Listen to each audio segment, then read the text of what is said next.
All right, time to dive into James Pearce Jr., the pass rusher from Tennessee, 6'5", 245 pounds. Led the SEC in sacks each of the last 2 seasons. You go back to his sophomore year in 2023, he was also second in TFL. So this is a guy that's been extremely productive, and he is a phenomenal athlete off the edge. I was actually talking to a scout earlier this offseason, and he said he is an analytics person's dream, because when you're talking about a guy who's got all the athletic traits, we know that he blew up the combine, all the efficiency metrics, pass rush, win rate, pressure rate, all through the roof. And then you talk about the production on a per snap basis, a lot to love here with the profile from James Pearce Jr. Now, he's a former big-time recruit, 4-star kid, tall, 6'5", but lean, 245 pounds.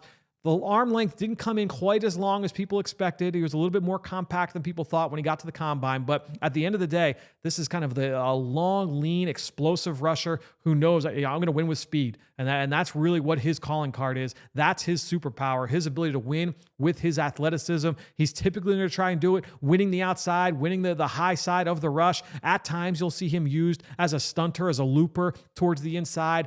Most of his reps came lined up way outside the tackle. Sometimes they moved him around as a joker and stood him up in the box or over guards and centers, but the large majority of his reps came lined up out wide. Pin your ears back and go, young fella. And that's really what you're going to see with James Pearce Jr., that athleticism, that explosiveness. He always graded out typically pretty well in the run game. I don't think he's going to be an enforcer at the point of attack. I don't think that's necessarily his game, but he did enough there to check the box to make me say, okay, he's not a huge liability there. Now, when you get to the negatives, I think when you're looking at James Pearce Jr., he does look. While I say he's not going to be a liability in the run game, I don't think he's going to be like an enforcer type either. And he could get attacked by certain tackles, certain run schemes. When he reaches the NFL, he also just needs to expand that pass rush repertoire. I think when you're looking at rushers with his skill set that have the ability to win with speed and only speed, that can win at certain times, and there might be some seasons where he has really productive rushing, campaigns where he's able to get home for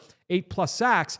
But can't always count on that if you're only going to be a speed rusher only. When I think of some of the best speed rushers in the NFL, you think of Von Miller, you go back to like Dwight Freeney. They had that ability to not just win on the outside, but show that you have that inside move as well. And it doesn't need to be a bull rush. It could be a spin move inside. It could be an inside swim. You've got to make sure the tackles respect your ability to attack their inside half, that inside shoulder. I don't know that we always see that with James Pearce Jr. And so if he can continue to develop that, he's never going to be a power guy. He's not going to be a guy that you're going to, he's not going to always dominate at the point of attack in the run game. I think the motor was a little bit up and down from a negative standpoint. The limited rush plan, kind of a one-trick pony pass rusher. That said, that one trick, when it's running hot, it's running hot. That athleticism is no joke. He's got that explosiveness, that long stride ability. Kind of reminds me personally of Vic Beasley, who was a top 10 pick out of Clemson about a decade ago to the Atlanta Falcons, and he had some successful seasons. We saw him have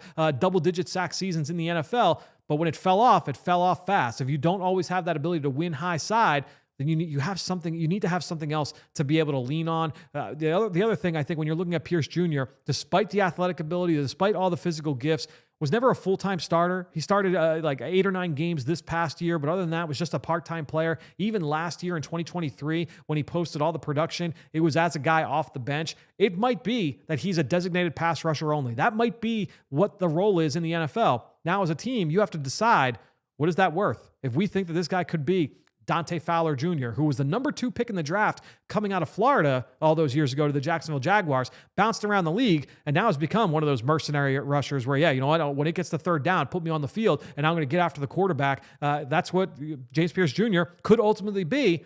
Is that worth the 15th pick? Is that worth the 22nd pick? Is it worth the 32nd pick? You start working your way down the board. At what point is that valuable? Or if you feel good that he might be able to hit that Von Miller type of upside, that one of those elite pass rushers in the league, obviously you're taking that guy much earlier in the draft. Those are going to be the discussions that are had throughout the pre-draft process with James Pearce Jr.